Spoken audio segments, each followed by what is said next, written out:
Diqqat! O'zgidromet o'zbekistonliklarga dekabr oyida kutilayotgan 1 oylik ob-havo ma'lumotini e'lon qildi. Assalomu alaykum, hurmatli tomoshabinlar, tezkor yangiliklardan birinchilardan bo'lib xabardor bo'lishni istasangiz, videorolik ostiga like tugmachasini bosib qo'yishni unutmang.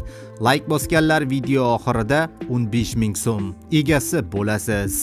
Diqqat! Dekabr oyida O'zbekiston ob-havosi juda sovuq bo'lib, harorat 2 darajani tashkil etadi. Sizga issiqroq kiyinishingizni va o'zingiz bilan albatta qo'lqoplaringizni olishingizni maslahat beramiz.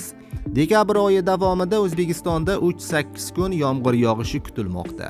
Yomon ob-havoda shamollab qolmasligi uchun o'zingiz bilan albatta soyabon ham olishni unutmang.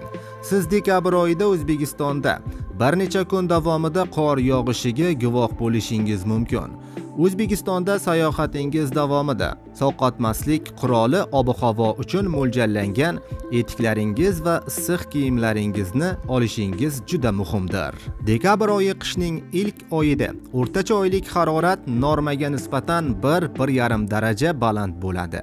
Birinchi 10 kunlikda havo asosan kechasi 0,5 daraja iliq, kunduzi 10-15 daraja iliq bo'ladi.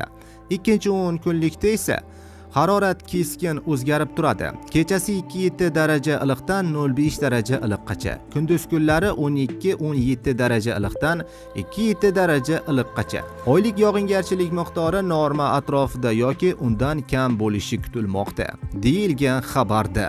Azizlar, videorolikimiz keng tarqalishi uchun like bosib qo'yishni unutmang.